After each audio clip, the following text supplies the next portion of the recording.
Welcome to a new episode of Technoculture. I'm Federica Bressan, and today we talk about the psychology of the metaverse. If you've been following this podcast, you know that it explores how digital technology influences our lives, our experiences, and ultimately what it means to be human today. Now, if we agree that the social and technological environment shape who we are or influences who we are and how we interact with each other, what will it mean to be human in the metaverse? My guest today has a very interesting theory about it. Let me introduce you to Sam Vaknin. Sam, welcome to Technoculture. Thank you. Pleasure to be here. Thank you for having me.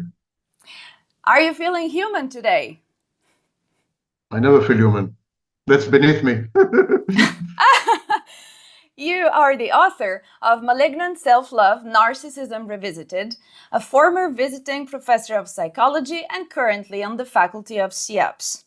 You also have a vast online repository of reading materials and references on narcissism, the largest repository I have ever seen, and all the links will be in the description of this video. So let's dive right in. First of all, would you agree with the statement, which is not my statement, but it may be a good starting point, that the environment does influence or shape who we are and how we are in society? I don't think there's any way to disentangle the environment from other factors. We are born as templates. We are born as a set of potentials. These potentials are encoded in genetic material. So we are born with certain propensities and proclivities and tendencies and so on and so forth, but these are potentials. For the potentials to materialize, to self-actualize, we need environmental information from the environment. And the information can come in the form of stimuli, it can come in the form of cues, it can come in the form of interpersonal relationships. Other people are very often our environment, our immediate environment. But the outside definitely determines how these potentials unfurl, unfold, and become. The process of becoming is conditioned 100% by the environment. And if the environment changes across time, historically, but also across space, because it's not the same to be alive on planet Earth, here where I am, or where you are, or somewhere else on the planet. So the environment does change across space and across time, and this would simply prove the basic point of psychohistory. I think the physical environment is relevant when we discuss collectives, when we discuss groups of organisms. The physical environment determines evolutionary processes in populations, in cohorts. But I think the physical environment is far less relevant when it comes to individuals. Individuals are influenced mostly by human environment, by the milieu, by people around them. So individuals are actually relational. You could conceive of the individual as a Venn diagram. The area that is common to the two circles is the individual. And so interactions with other people, and more importantly, perhaps, the internal environment which keeps changing, transforming, transmuting, combining and recombining, and so on and so forth. The internal environment has equal influence on the individual. So individuals are influenced, to summarize, by other people, the presence of other people, interactions with other people, feedback from other people, and by the internal environment, which in itself is reactive to other people. But individuals are not that affected by the physical environment. People are more or less the same when they are in a village, in a city, in Europe, in the United States, in prison, outside prison, and so on and so forth. What does change are collective behaviors. When the physical environment changes, collective behaviors tend to change. And that is in accordance with the theory of evolution. Now, these collective environments, of course, determines a certain part of the individual. Individuals adapt to the collective environment. and they change, but these are artificial and superficial changes. There is a core that is immutable, that is non-reactive to the physical environment, that does not correspond to the collective, its expectations, its edicts, its mores. In this sense, perhaps, we are all somewhat psychopathic. The psychopath is someone who defies society, someone who opposes rules and laws and regulations, someone who has an inner compass as to what is right and what is wrong and prefers this inner compass to any outer compass. So, in this particular sense, and only in this sense, luckily, we are all somewhat psychopathic, somewhat antisocial, somewhat defiant, somewhat contumacious, rejecting authority to some extent. Luckily for the species, because conformity creates monocultures, and monocultures are very bad for evolution. Monocultures tend to die out. We need diversity. We need opposition. We need conflicts. We need adversity in order to thrive and to survive. And this is provided only by what I just described as our psychopathic element. I fully agree in that I believe that progress, we have to thank for progress unreasonable people.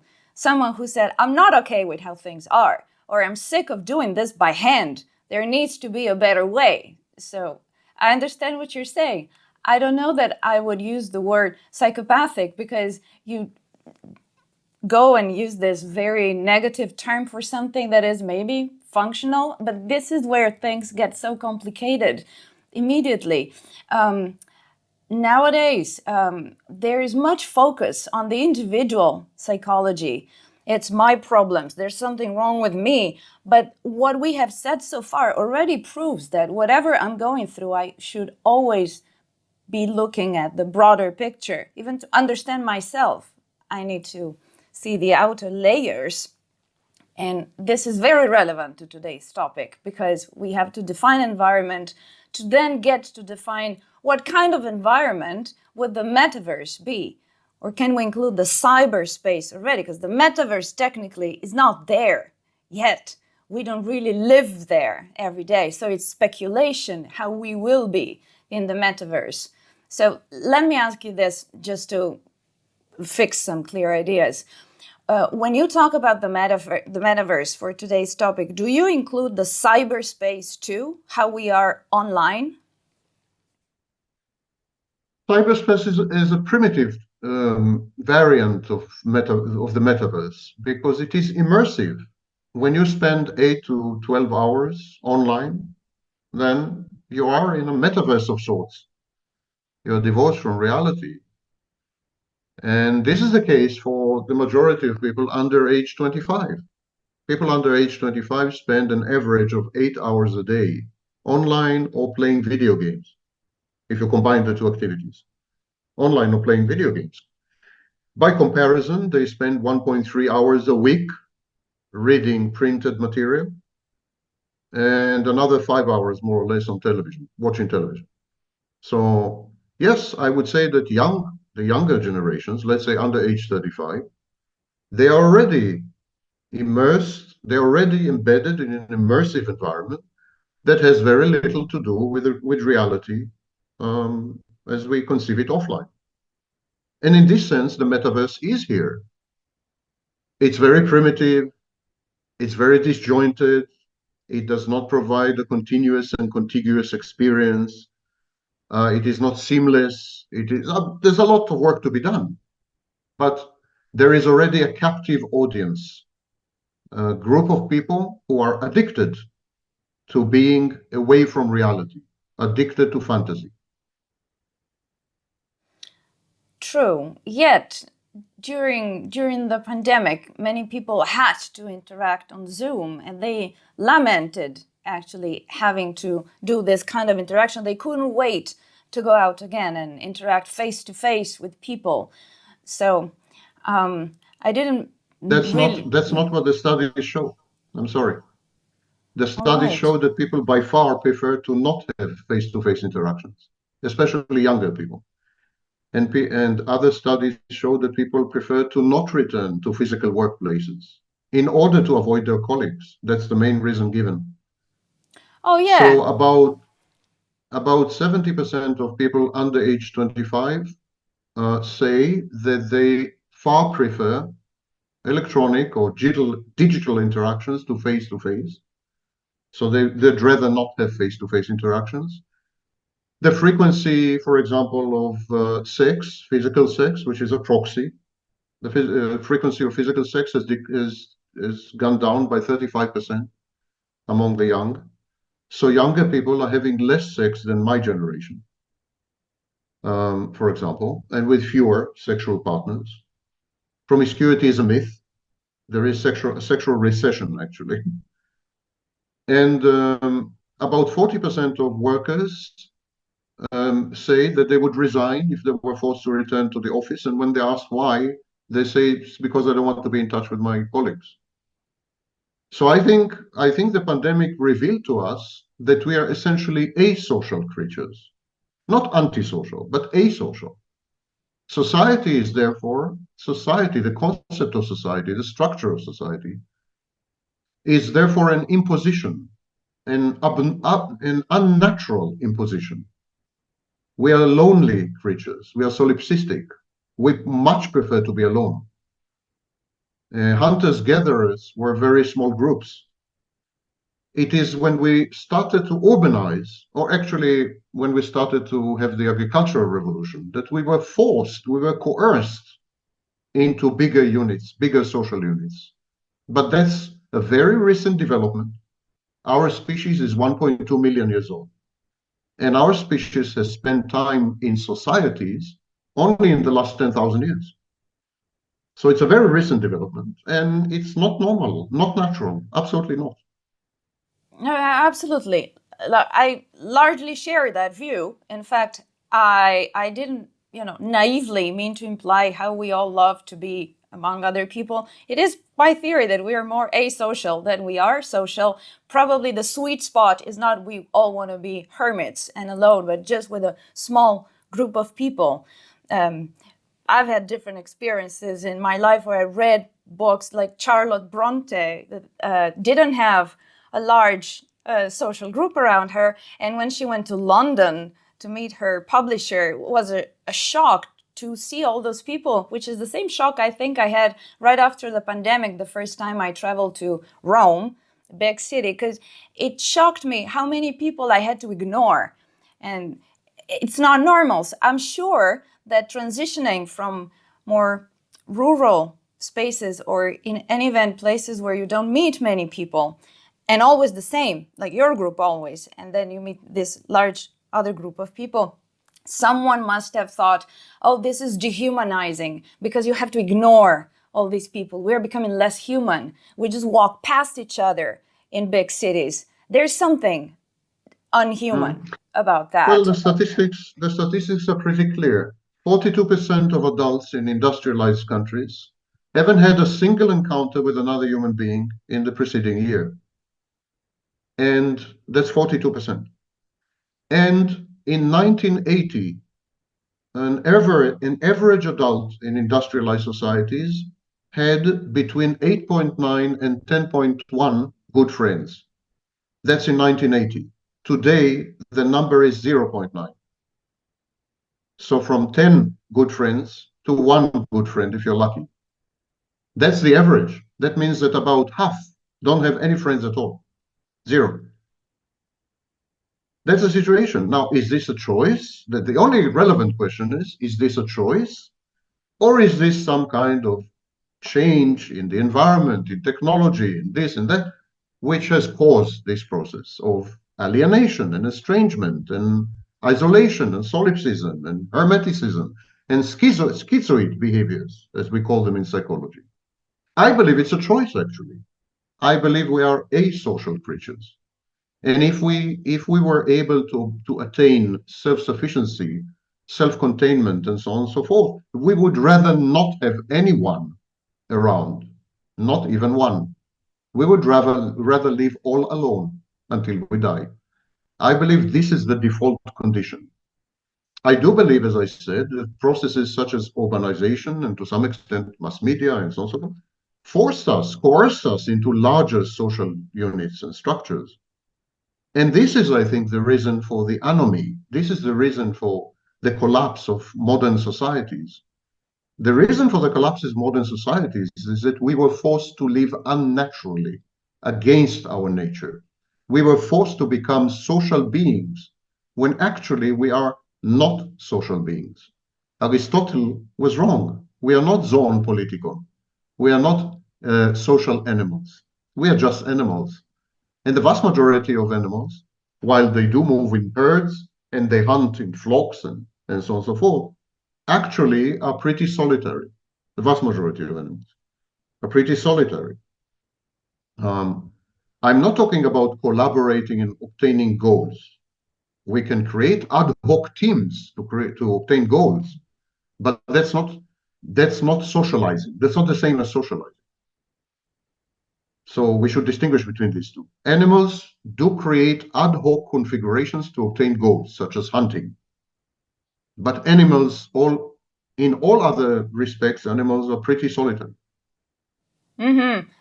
I can't believe you just said that because it's always been my idea. But then again, it's just my idea and I'm pretty asocial. Whereas I know other people who do enjoy going out more than I do. So, it's just me. But there's no shortage of memes on social media about I hate people. I don't want to see people. People stay away. There must be something to that. But about the technology, for example, it is a factor in our society. Now, digital technology, but a fork is technology, a hut is technology. So men make technology, but then it's true, technology influences us. So it's like the chicken and the egg, and I love it. You have it in one of your videos. It's not a matter of understanding which one came first. It's a matter of understanding which is which is the chicken, which is the egg. So about technology and how allegedly it influences our lives, which is so hard to measure, it's so hard to say, but often it's said negatively, oh, social media is spoiling the young and it's bad and trolls and all of this. I actually would like to ask you if for any significant societal change we can ever blame technology, or it's never about the technology, or technology does not initiate anything that is a significant social change. Well, there's this and there's that. There are technologies that do bring on a restructuring or reorganization of society. In other words, technologies that serve as organizing principles, technologies around which we construct new social structures, create new norms, new behavioral scripts, and so on and so forth. So these technologies serve as catalysts, and they create new compounds and new solutions, like in chemistry. And we have technologies that are reactive or responsive, technologies that reflect social trends that have already existed prior to the technology. An excellent example of the latter group is social media. Social media reflected the fact that narcissism was on the rise. Narcissism started to be on the rise in the 1980s, long, long, long before social media. It's just that at some point, narcissistic people needed a platform, needed a voice, needed a way, an environment where they could thrive, needed a place to position themselves relative to others, to compete, to stand out, to attract attention. So the needs of narcissistic people brought on the development of social media, not the other way. It's not the social media created narcissism, narcissism created social media. So that's a derivative technology, a reactive technology. But we have other technologies, of course, which have shaped humans, human interactions, human societies, human protocols, human behaviors. We could take, for example, nuclear weapons.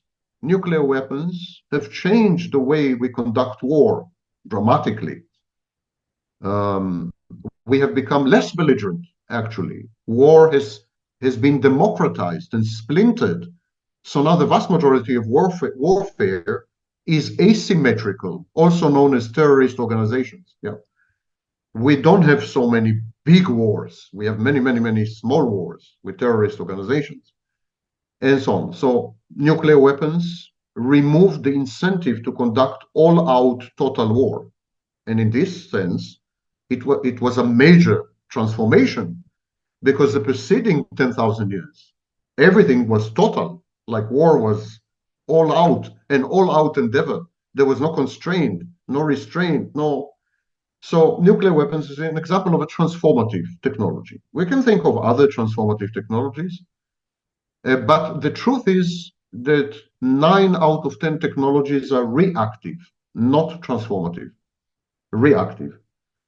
And so we shape technology. Technology rarely shapes us to start with. What technology does, it enhances some aspects, it brings out latent or hidden qualities and traits in people, it legitimizes certain behaviors and delegitimizes other behaviors, and so on and so forth.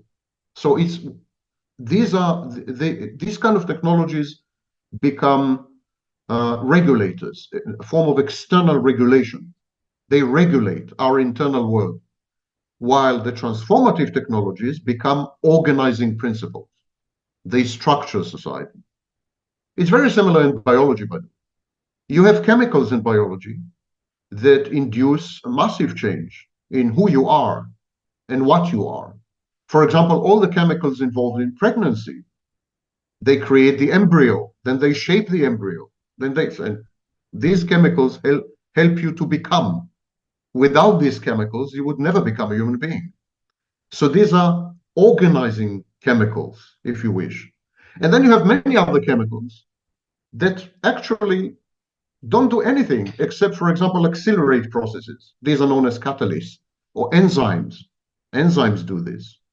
These are chemicals which just speed up processes.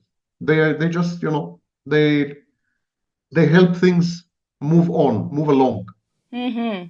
So the only thing that I would add to what I just said that prompted you to give this answer is I said men make technology and then the technology influences us. In fact, few people come up with certain technologies and they don't truly bring on a significant change until they get massified, like self-driving cars.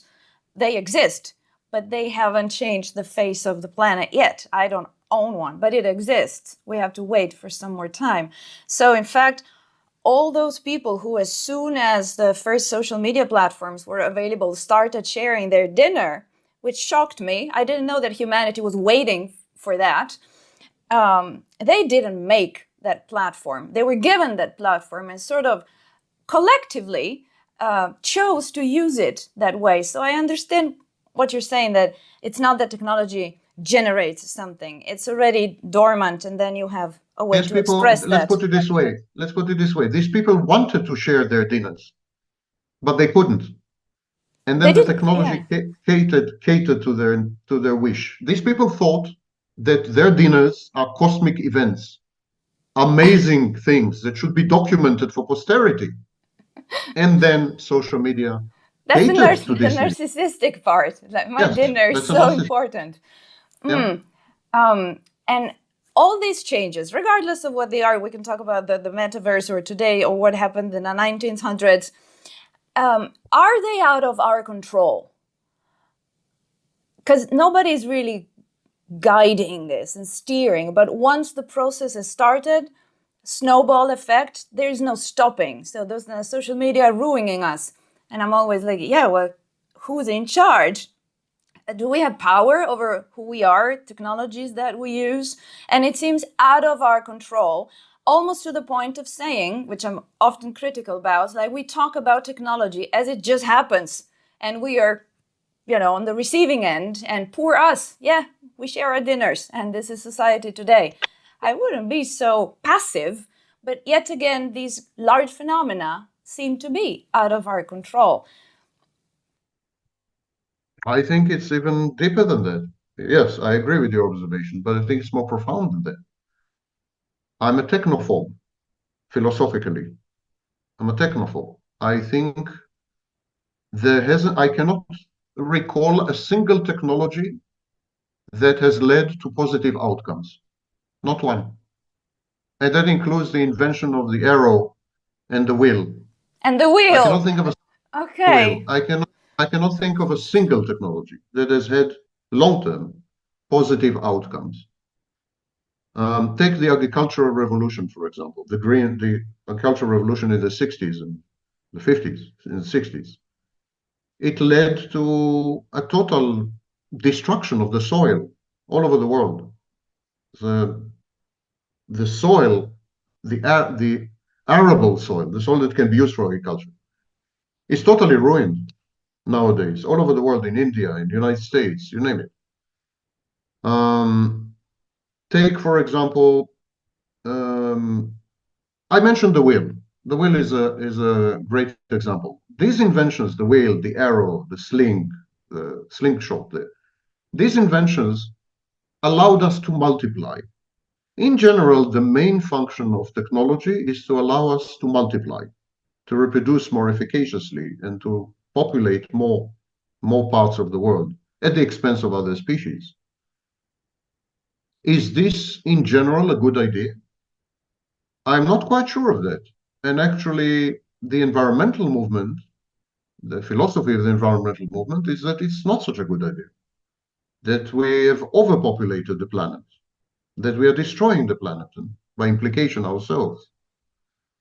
And yet, all these major technological innovations helped us to multiply beyond the Malthusian limit, help us to reproduce unsustainably, and to destroy everything in our wake. So is this a good thing? I don't think it's a good thing. I think it would be very challenging to conceive of a single technological innovation that has had long-term positive outcomes or consequences. Not even one.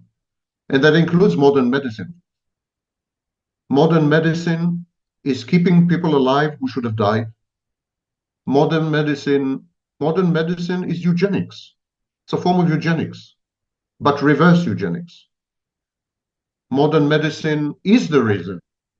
Modern medicine is the reason we have pandemics such as heart attacks and heart failures, pandemics such as cancer, pandemics such as dementias. These are old age diseases. All of them are old age diseases. And old age itself is probably a disease. And all these were brought on by modern medicine. They are iatrogenic. They were created by medicine. And so I am not quite sure that our challenge to natural selection and survival of the fittest was such a brilliant idea, a challenge known as modern medicine. So I am very hard-pressed, to think of a single technology that has had positive outcomes. Take, for example, the print, Gutenberg's printing of books, and so on and so forth. There's been a direct correlation between the printing of books, the Reformation, Lutheranism initially, the rise of narcissism, because the Lutheranism and Protestantism are narcissistic variants of religion, highly narcissistic variants of religion. So the rise of narcissism, and then the revolutions all over Europe in the 18th and 19th century, which were fueled by pamphlets and printed matter.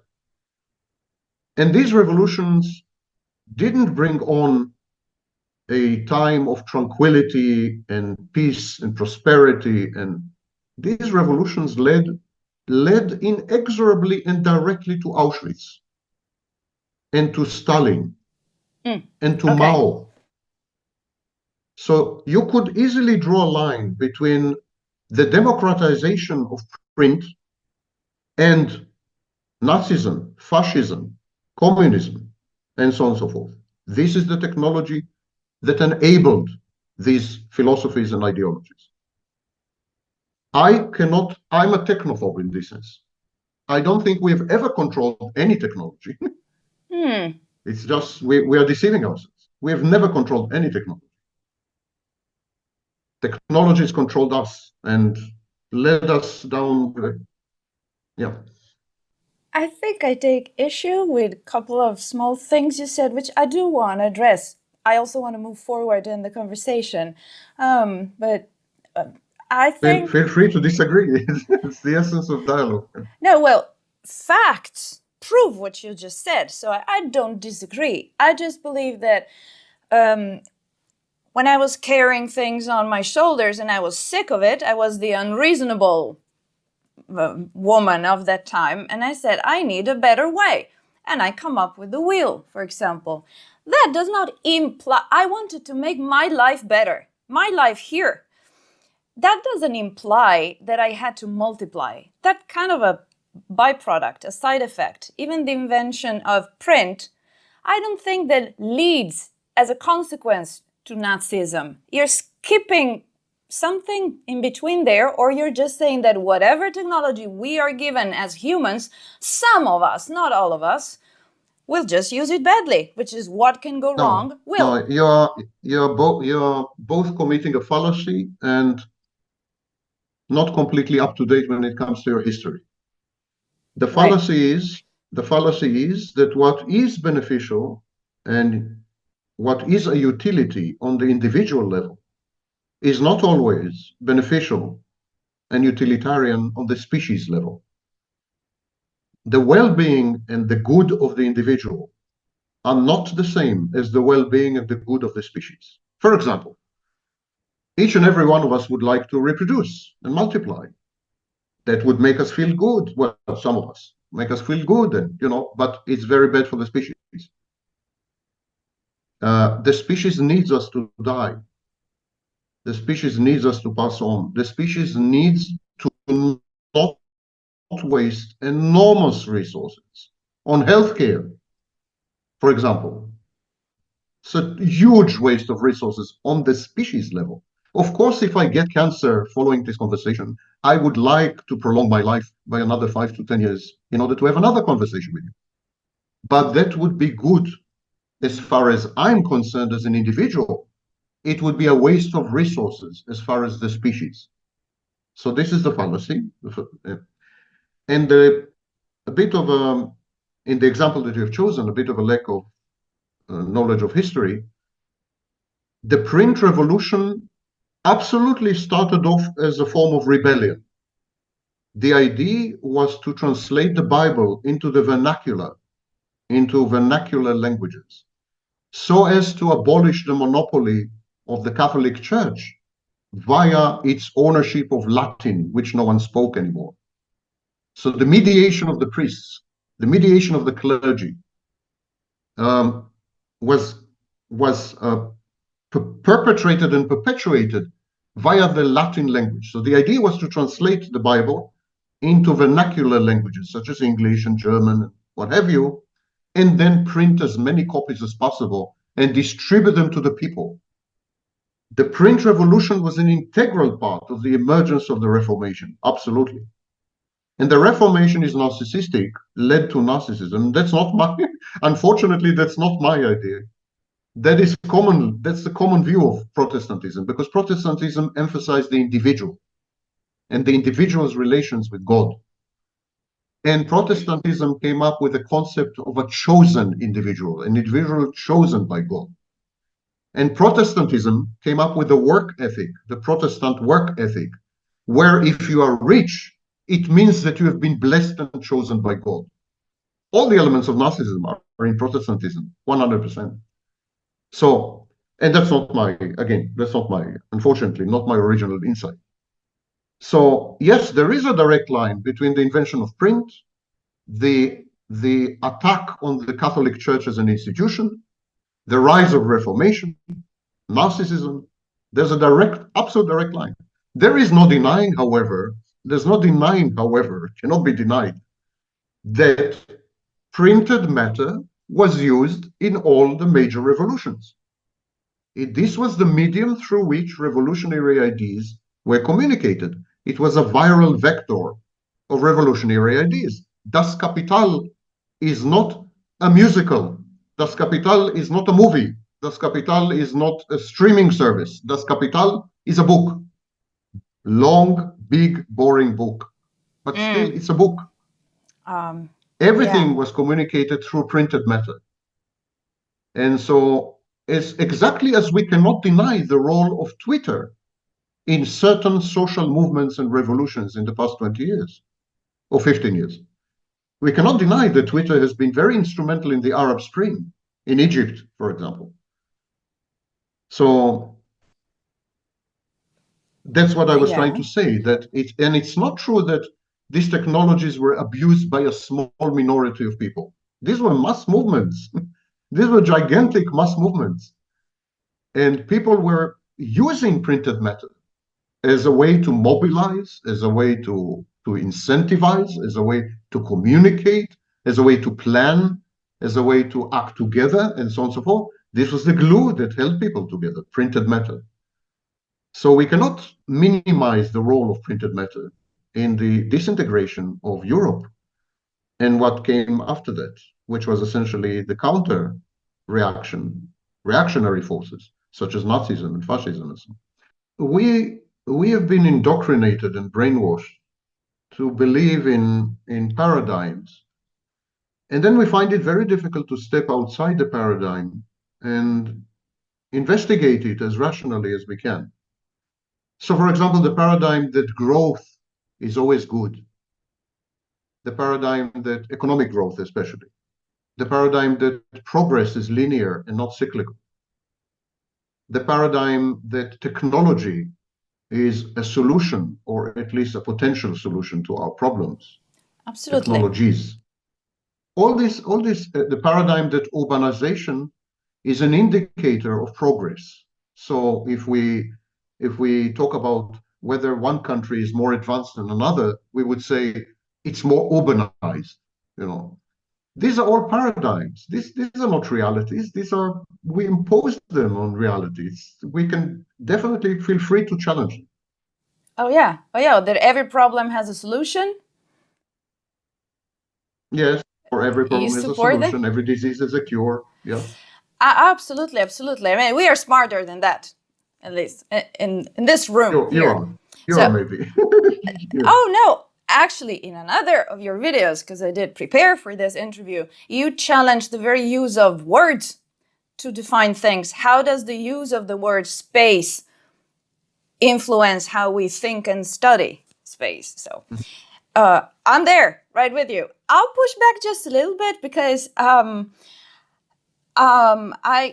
not an expert on how printing technology came to be, but a bit more on how recording technology for sound came to be. And when you look into it, you see that every time a new technology emerges, there's one name that is remembered, like Gutenberg in that case, but there are many people before that did the first attempts and it developed. Those early people who are now forgotten, including the steps of that early technology, were not the same people that then misused that technology in the way you said. In Italy, fascism saw in radio early on a great way to spread their message, and they used it, and there's plenty of studies that link fascism and the radio and how that helped. And then television came. And again, I'd like to push back just a little in saying, I don't see that direct a link. There's still... I don't know why you don't see the direct link. Do you think radio is not misused in the United States? It is misused. Been in the United States. It is but it's not the radio's fault or the person who came up with the radio that is remembered and all the early attempts before. The people who, they were copying books by hand. Listen, it's not the virus. It's not the virus fault that it kills you, and yet we kill viruses. It's not the fault of the virus that it kills you. It's not the fault of the technology that it's abused, but all technologies end up being abused on a massive scale. So maybe we're doing something wrong. Maybe we should begin to forget about technology and progress. Right. Because it's not working. No, because when you say, I don't see any technology that has brought on good, I say... Not one. But it's not the technology. It's then humans. We're wicked, or some of us. It's not the virus. The virus has no intention to kill you. The technology has no intention to have negative Right. consequences. Mm-hmm. I'm not attributing intentionality to technology. I'm just saying the presence and existence of technology leads to negative outcomes. Therefore, perhaps we should begin to change the paradigm and not pursue technological progress because it ends badly each and every single time. And the same with viruses. They don't intend to kill you, and yet they kill you. What to do? So you kill them back. Poor viruses. They had no intention to do anything bad to you. Oh God, I'd love to keep talking about this, but I got to bring the focus back on the psychology of today and the metaverse. So, why in the world, not why are we narcissists today, why there is so much talk about narcissism, which I mind because it's everywhere, the word, the paradigm, it's a lens through which, I don't know if it's an organizing principle yet, but I hate all this talk about narcissism, and there's something about it. You talk about it a lot. I believe you're something else. You're a different game. You talk about it differently, but I would like you to explain the audience the difference between narcissism and what you mean when you say narcissistic, as we are a narcissistic society, to then move to even the worse word, psychopathic, for the metaverse. Well, there are, of course, the clinical entities, the diagnoses. So, narcissistic personality disorder is a mental illness. Um, Psychopathy is a different ballgame, different animal. There's a psychopath rejects society. Psychopathy is more of a social dysfunction from the point of view of society, by the way. So I don't think psychopathy is a mental illness. I don't think it's a clinical entity, and I don't think it should ever be a diagnosis. I think it's a lifestyle choice, which reflects a certain temperament, a certain character, certain upbringing, certain personal biography and circumstances, and so on and so forth. These are people who hold society and other people in contempt.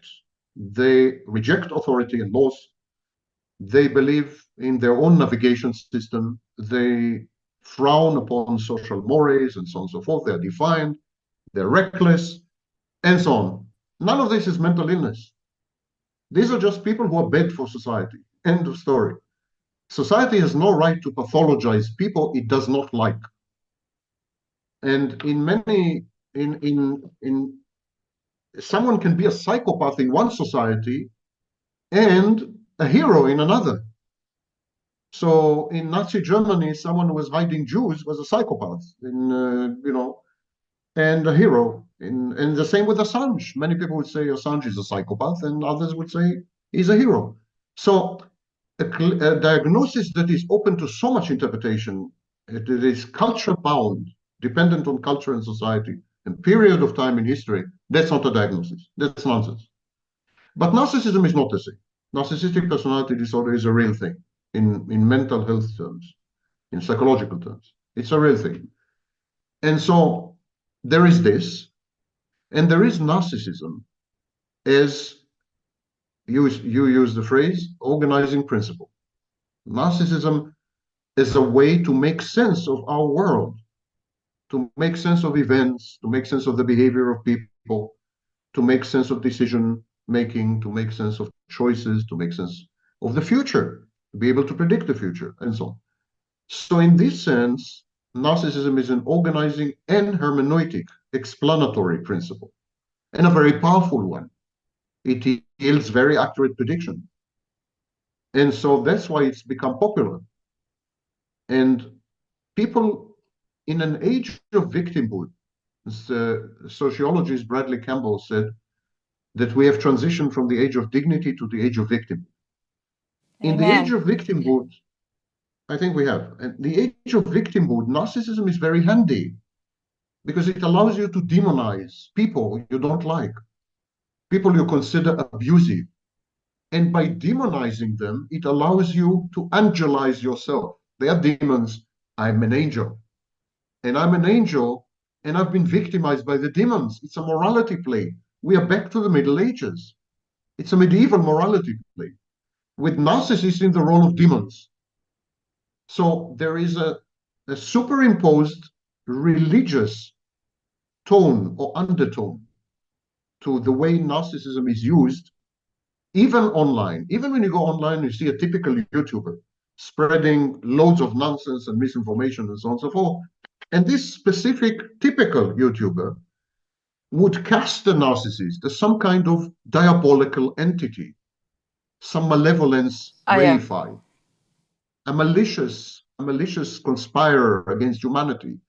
And unbeknownst to this YouTuber, he or she is just recreating medieval morality plays where there was a character that reified all good and a character that reified all bad. It's a splitting defense. So this is why I think narcissism is so popular, because we are, as I said, in the age of victimhood, and we need an abuser. Everyone and his dog is a victim, and they're looking for abusers. And narcissists fit the bill perfectly. Isn't there an irony in the fact that allegedly, I have to throw out there some blanket statements, but I'll throw myself in the lot. We have narcissistic tendencies, and we talk about narcissism a lot, but always as it's not us, it's them. And if we have a flaw, is that we're too empathetic. So I'm right there with you. They're bad and we're good. But isn't there an irony in the fact that we're describing our society as having narcissistic tendencies? And I'm not talking about looking pretty on camera for social media. I'm saying how I orient myself in my life. It's my life. I have to do something of myself. I matter. I come first. I have to do this for me. There's a lot of me. That's narcissistic in my view. But then again, we should not want to talk about narcissism because we wouldn't want to be exposed. We are exposing ourselves, but it's never us. It's always the others who are narcissistic. Yeah. This sits well with two concepts or two ideas created by Sigmund Freud. Sigmund Freud came up with something called reaction formation. Reaction formation is a defense mechanism. It's when we vociferously and ostentatiously attack a group of people to whom we actually belong. So if you're, for example, you're a latent homosexual and you're ashamed of your homosexuality, then you would become a homophobe. You would attack homosexuals vocally, openly, publicly, ostentatiously. You would make a show of it. And by attacking homosexuals, you'd be broadcasting, you'd be signaling, I could never, ever be a homosexual. Don't you see how I hate homosexuals? So this is called reaction formation. And the second thing that Freud came up with, he came up with zillions of things, but the second thing in this context is what is known as narcissism of small differences. Freud said that the more we resemble someone, the more likely we are to hate that someone. So he said we actually hate people who are like us, not people who are totally dissimilar, but people who resemble us or people who wish to imitate us, to emulate us. So, for example, that's why we hate immigrants, because immigrants want to become like us. They want to adopt the American dream or the European dream. They want to have a home, a house. They want to go to university. They want to become doctors and lawyers. They want to become us. So that's why we hate immigrants, because they're like a mirror. They're like a mirror. And narcissists are like a mirror. Narcissists reflect to us the parts of us that we reject, the parts of us that we hate, the parts of us that we disown. And we see these parts in other people. And so we reject them. We say, I'm not a narcissist. Don't you see how can you even think that I'm a narcissist when I've spent 10 years fighting narcissists online? How can you ever think that I'm a narcissist? And I'm telling you that the vast majority of YouTubers online are actually covert narcissists. Covert narcissists. They are narcissists, one way or another. So all these people who are fighting narcissists, attacking narcissists, criticizing, demonizing, and so on, they're actually covert narcissists. Majority of them. Not all, of course, but definitely majority. And when you say this, you don't mean it in the sense of the formation of the self, the nobody's home way. You don't mean it like that. No, I mean it like that. I mean, these are narcissists. They're covert. These are narcissists who pretend to not be narcissists. They pretend to be victims of narcissistic abuse. They call themselves self-aggrandizingly empaths. Empath is a Absolutely. self-aggrandizing term, Yeah. It's a Virtue grandiosity. signaling. Virtue Yes, it's signaling. virtue signaling, Actually, makes absolutely. me think that the best place to hide something is in plain view. Yes. This is And it. these are studies in the past, there are studies in the past 4 years that have shown, demonstrated that virtue signaling is intimately connected to what is known as dark personalities. These are studies, not Okay. Sam Vaknin. Studies in Israel, studies in British Columbia, studies in Taiwan, various cultures, very different societies, and so on and so forth. In all these places, virtue signaling has been linked to dark personalities. Dark personalities are personalities with subclinical narcissism, subclinical psychopathy, and Machiavellianism. So there is competitive victimhood. There is the abuse of self-imputed victimhood to create entitlement. I'm entitled because I'm a victim. You owe me because I'm a victim. I have new rights generated by my victimhood, which I did not possess before. And now these rights impose on you obligations, commensurate obligations. It's a manipulative instrument. This is the situation nowadays. And that's why narcissism is so popular. Not only can you attack the narcissist, but attacking the narcissist pays. It's self-efficacious. It's been beneficial to you. You make money. You become famous. You know, there is a lot of incentive to attack narcissists. Right. So I will not respond to that because, of course, I'd love to talk to you for another 6 hours, but I bring it back to the metaverse and I say, I'll just put it like this. I can observe and I can agree with the fact that part of this narcissistic tendencies, as in self-aggrandizing actions, etc., is like you see yourself. It's an organizing principle, as in I matter. I need to do something with my life. I do this for me. I need to do what's good for me. You have to be good for me. If you're not good for me, you're not good, etc. But I'm still one among many. I have to stand out. I have to be prettier, more successful, richer, nicer, more successful with men. But I'm still one among many. So there is a relationship there. In the metaverse, because of how solipsistic that space is, I am all there is. Is this the psychopathic part? Others are not in the equation anymore.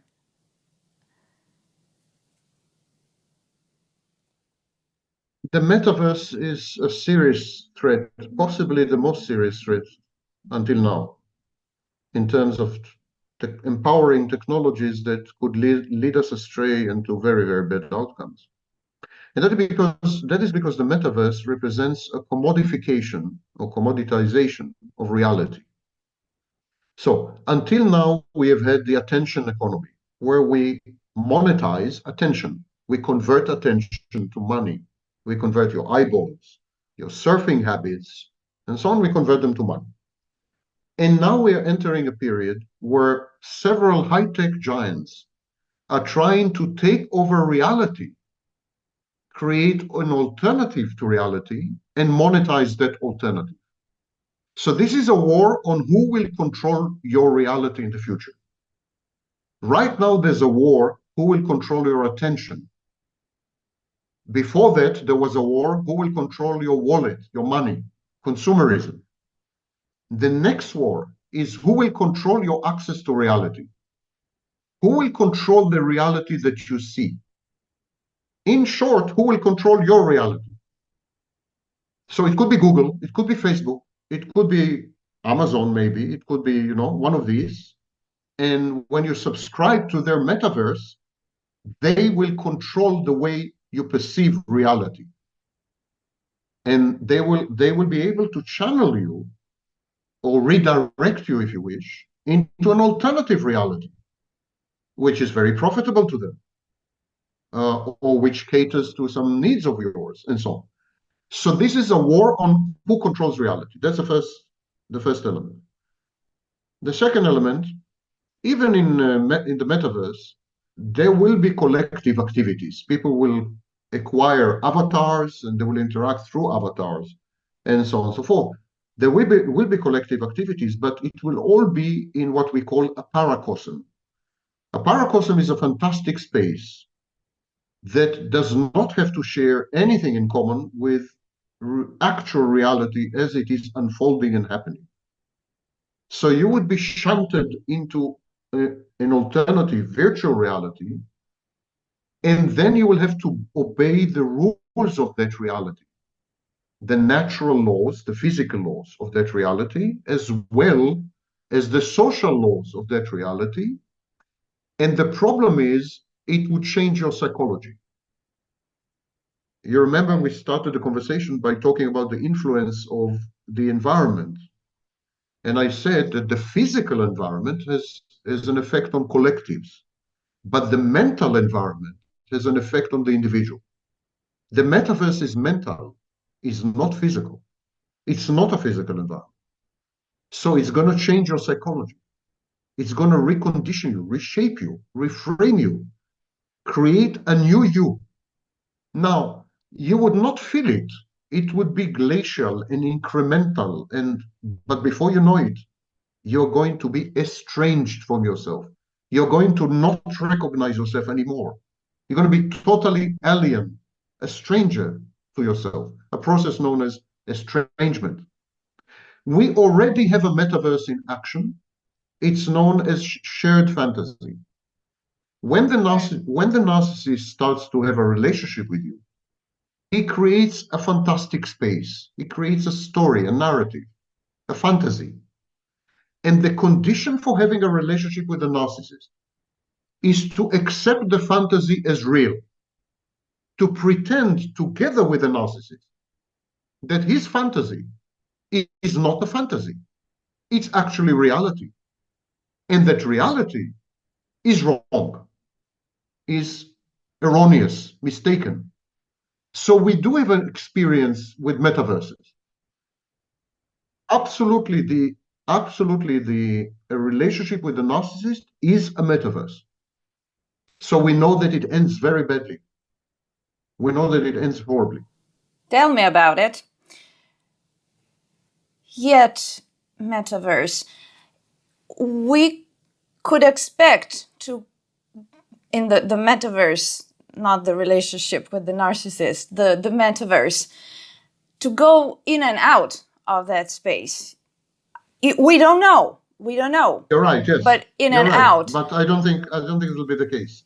So, because, for example, we know that video games, which are immersive, we have experience with immersive technologies. We are not totally speculating. We know that immersive technologies create addictions, and these addictions increase in time. Like all addictions, they create tolerance and they increase in time. So that's why in the DSM-5, in the last edition, the text revision 2 years ago, they included addiction to immersive technologies. There is actually a diagnosis. They did, yeah. I tried virtual reality a couple of years ago. It's all documented because I was doing a research project on this, and it was that one that I tried was so beautiful that I didn't want to come out. And I thought, in a few years, when it's a thing that people don't want to come out, remember I said this, it can be a disorder. I got it. So yeah. So many. There's another thing, I think, if I may Go ahead. There's another thing. The metaverse is not only a multiplayer environment. It's not only a kind of place you go to entertain yourself and then you go out. In the metaverse, there are going to be shopping malls. You could do your shopping on the metaverse.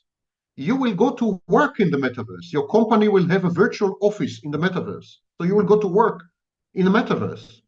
It's a total environment, not only immersive. You have no reason to exit the metaverse. You want to read a book, there's a library there. You want to do shopping, you can shop in the metaverse. The only time you will have to plug out is to open the door to the pizza delivery man, which you have ordered in the metaverse. Exactly. We still have bodies. Unless some dystopic movies and books are right. Why not? That we will be just floating in some capsules with electrodes. I don't know. What did I want to say about metaverse coming in and out?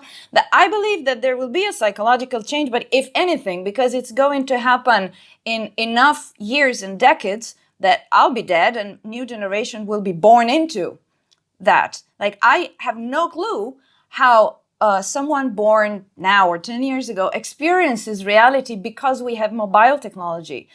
I used to backpack before the advent of mobile technology or the internet even. Yeah, I'm that old.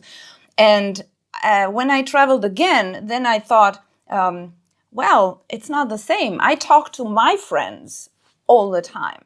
I want to be gone. When I travel, I travel. And I realized one day that even if I left the phone at home, it wouldn't be the same, because the very existence of the possibility of doing that has changed the way in which I consider distances, relationships. So I have already no clue what is the, I don't want to say Weltanschauung, but really perception more of the world of someone born now with the internet as it is. Digital natives have been studied by psychologists such as Twenge, Campbell, and so on and so forth. We know that they perceive reality completely differently. They perceive technology as an umbilical cord. It's like a womb. Their perception of technology is like a womb. And of course, the word for womb is matrix. Matrix is a womb. So they perceive it as a womb. Another thing I think which is very overlooked is that the metaverse, when coupled with haptic technologies, it will provide a total experience because it provides the experience of touch and smell. Touch and smell. So the falsification of reality would be complete and total. Whereas today, where we enter a multiplayer game or whatever, we know somewhere in the back of our minds that there's reality and there's the game. Even so, it's addictive. But imagine that you would have olfactory input, you will have tactile input, you will have auditory input, you will have visual input. Your brain will be deceived. Our brains are, in this sense, quite primitive. Let me give you an example of a hint of the metaverse. Pornography.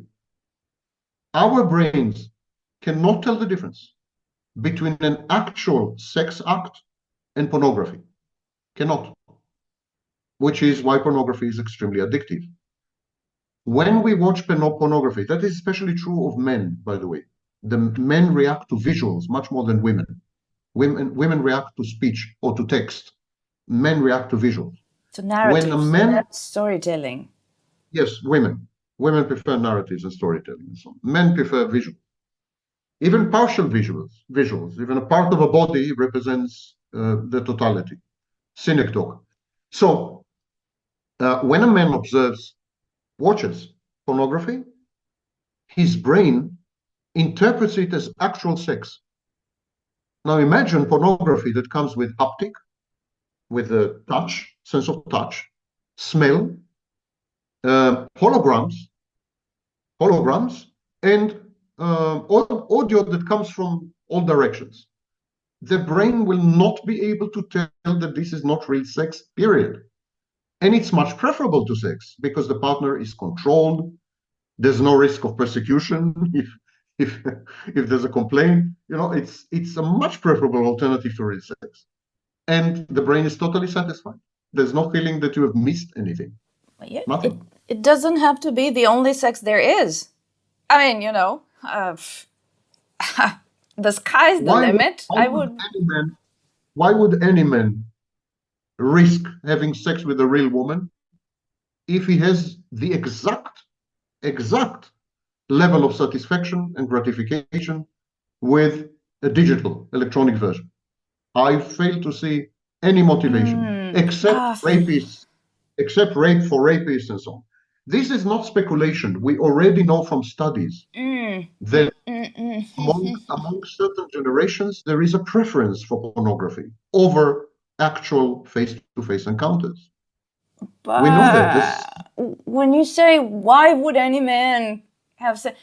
It's like saying, for me, if I can have cake every day, why would I eat anything else? Well, because I know that it's not good for me, because it has to do with balance. Cake, it's sex. It's exactly sex. It's not cake. You can choose different partners, different smells, different haptic programs so that you feel differently with each woman. It's not cake. It's one day cake, one day bread, one day soup. It's absolutely the total experience. There'll be a library. There will be 15,000 types of women, 460,000 types of touch, 2 million types of smelling, and you will be able to program. Well, sign me in. The thing is, Okay. as long as there's free choice, I guess. But that would be metaverse. That would be in the metaverse. Yeah. So you asked me about uh, that would be a divorce from reality. No, you can say that reality is overrated, and the totality of human history was moving away from reality. yes, yes, We yes, could yes. we could Yes. reconceive of history as a move away from reality. And that's okay. It's okay. It's one way of interpreting, and in this sense, the metaverse would be the culmination of human history, a good thing, the ultimate in. But reality does have its functions. Consider, for example, agriculture.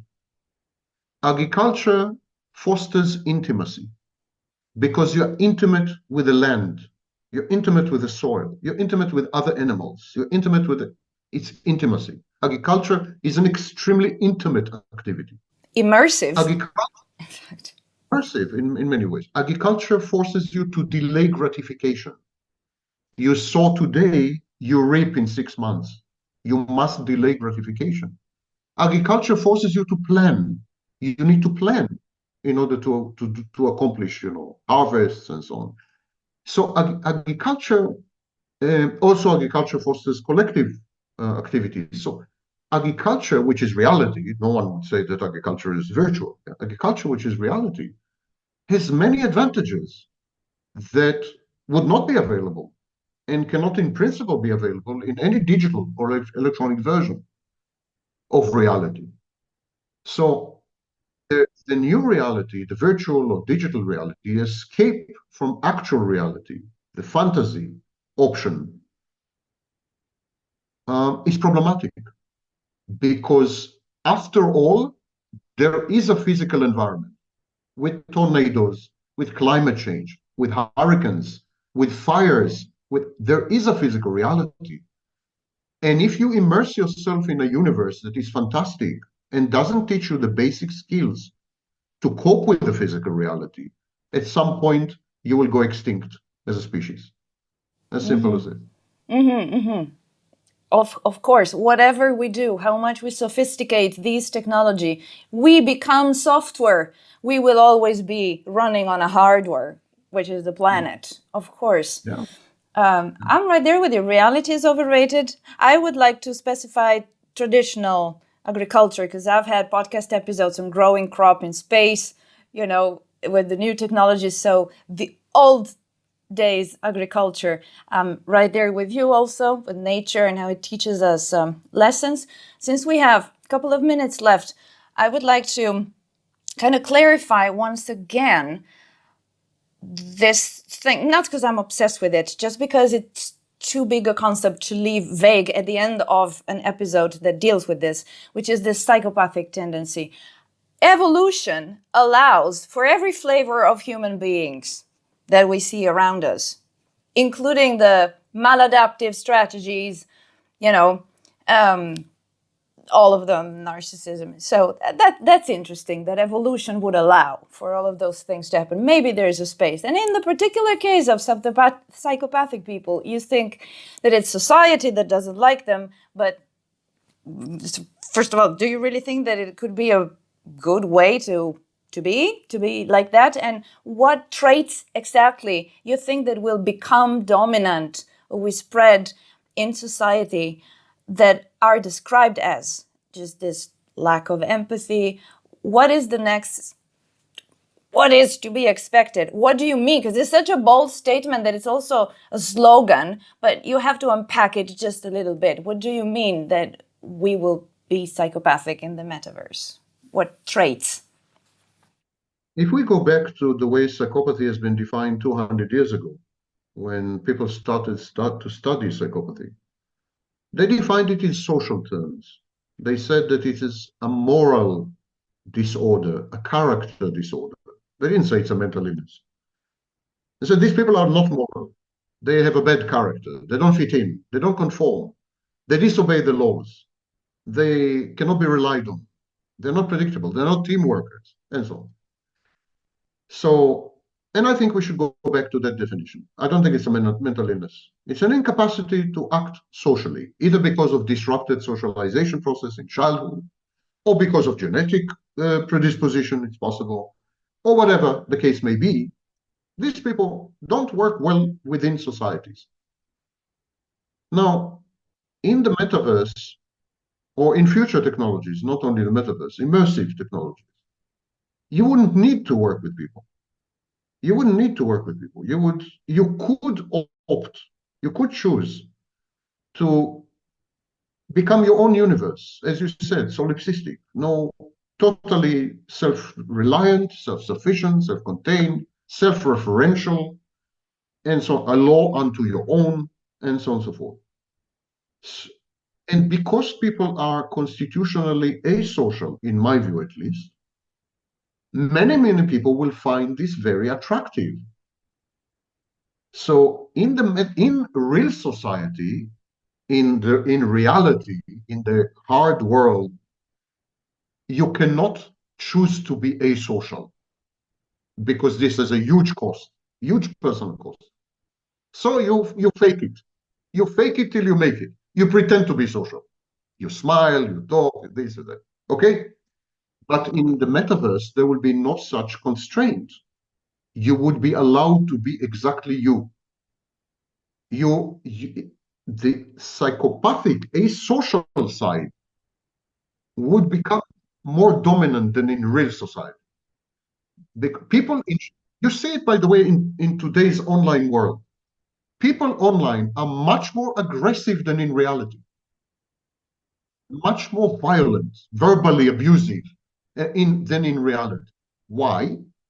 Because the online world affords them anonymity and legitimizes this kind of intercourse, trolling and doxing and attacking, and so people who would never dream of cursing someone or attacking someone in real life go online and become bullies and psychopaths and horrible people, obnoxious people. So let's put it this way: the metaverse and future technologies would legitimize the inner psychopath and would allow people to become a lot more psychopathic without any repercussions and consequences. The same as the online environment today allows people to legitimize the inner bully without any repercussions and outcomes. So many more people are bullies. It's as simple as it. If I create my whole universe around me, but there's no harm done to others, I mean, is there still that element? There's no aggressivity. Say, no, of course I can't entirely. Or if I built a whole cohort of synthetic friends for me, not because you can't.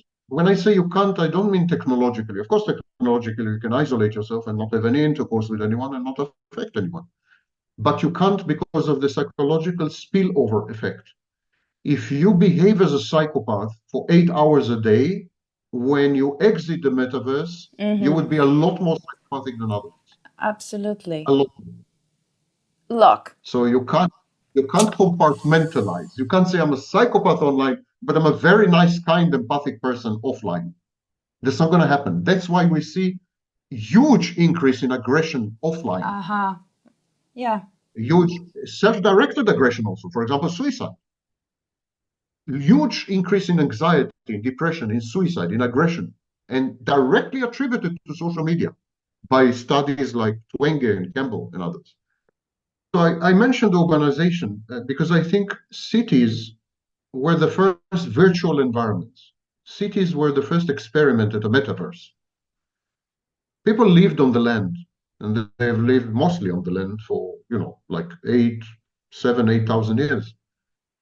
And then cities came. Cities were virtual environments. They're not real. They're fiction in brick and mortar. Cities don't grow anything. Cities are not connected to the land. Cities do nothing.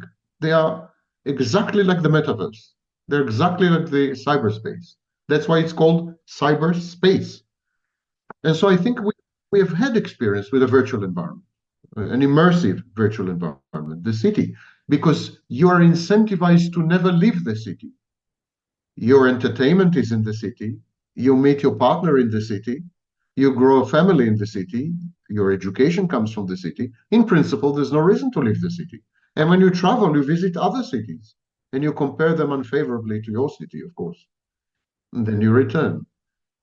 It is a metaverse. The city is a metaverse. Absolutely.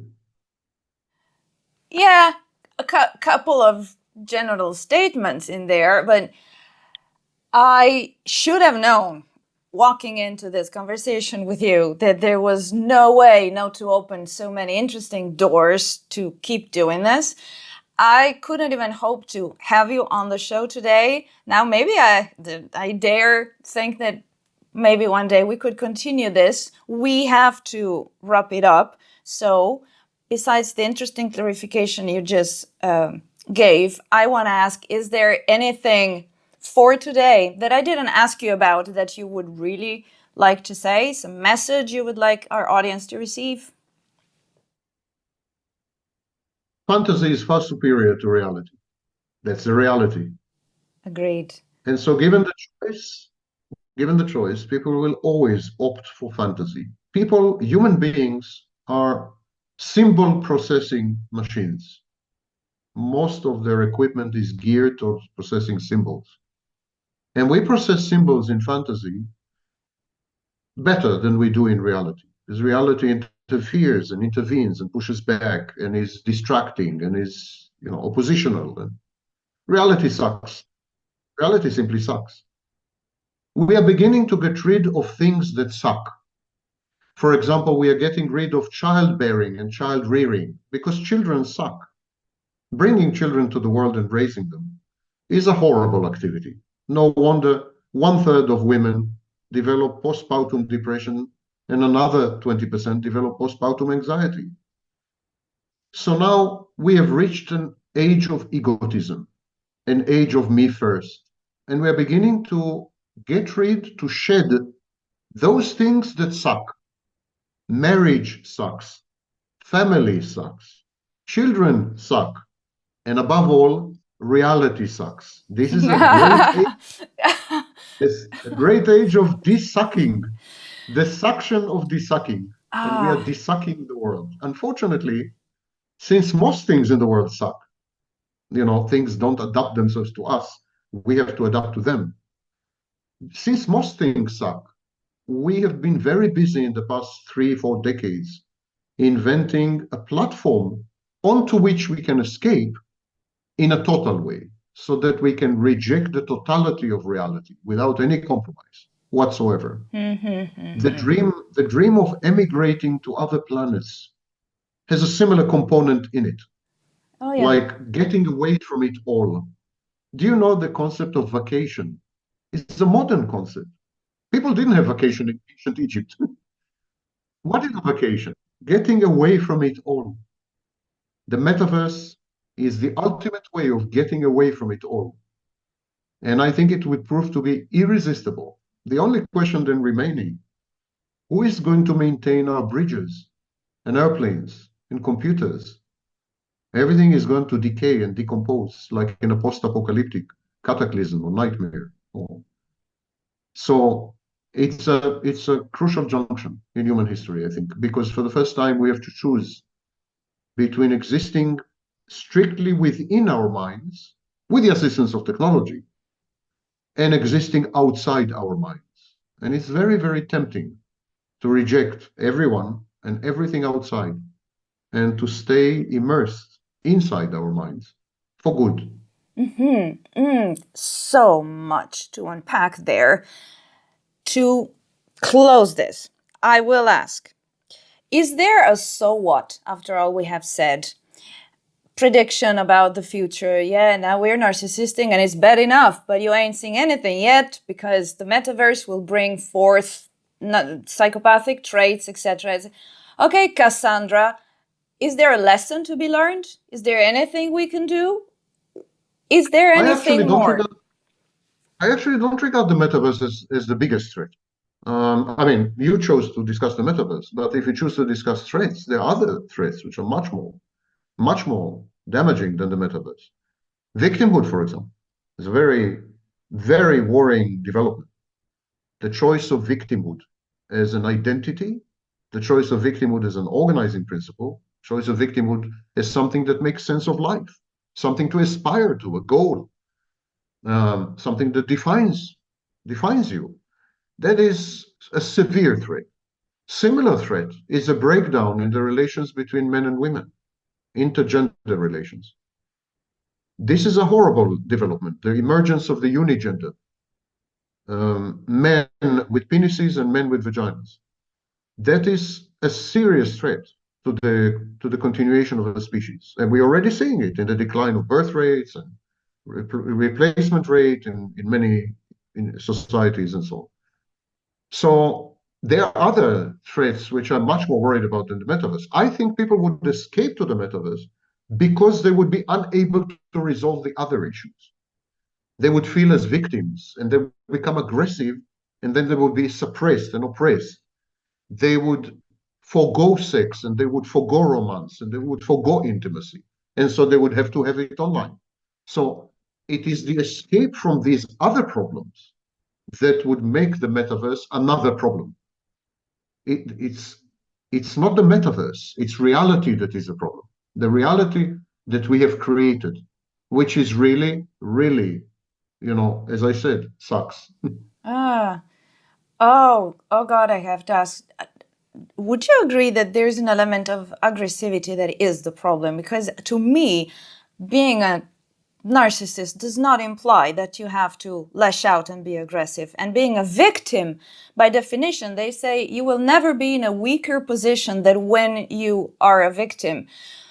But the victim you talk about is an entitled victim that will always be right because she is or he is owed by the world. And that is an additional step to being a victim, is a coming back, is a demand, is more than being a victim. I think the distinction between victimhood and narcissism is spurious, is artificial, is wrong. I think victimhood is a form of narcissism.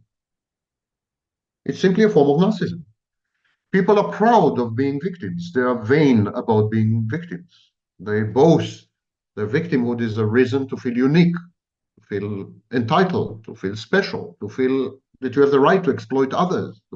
So this is narcissism. It's just another guise of narcissism. Similarly, paranoid ideation, conspiracy theories, and this is another form of narcissism because the paranoid says, I'm at the center. There is a conspiracy against me. Yeah.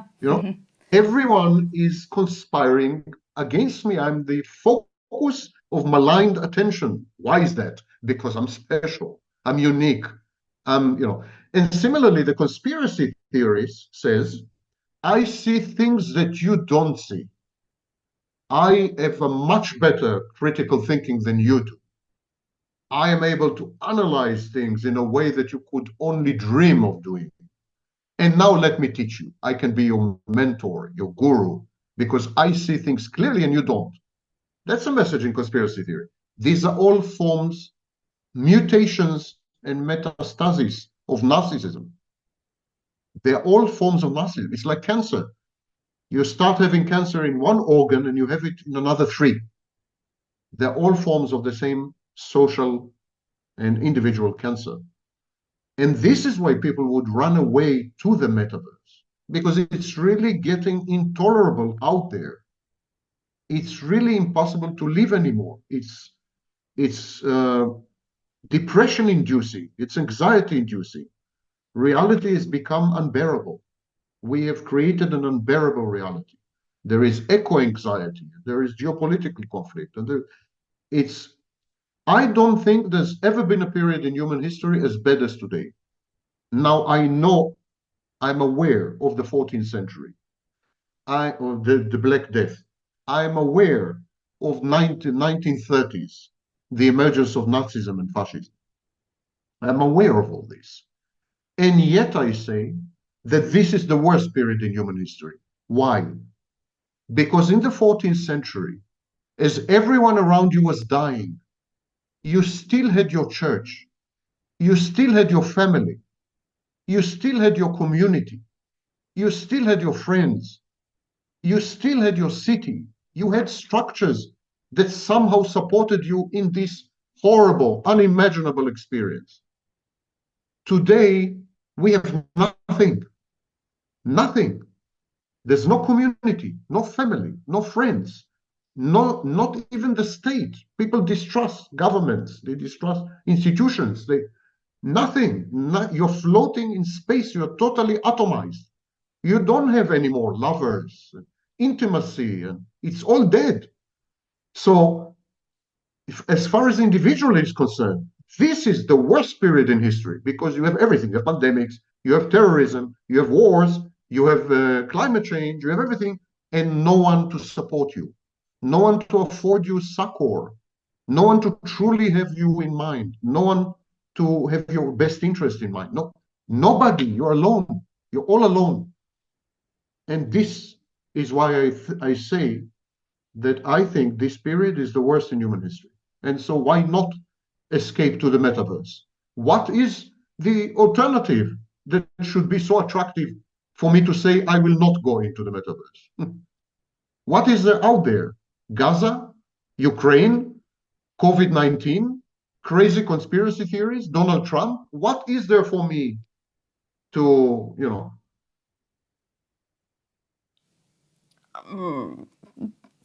One or two good things, but I cannot keep going. Reality calls.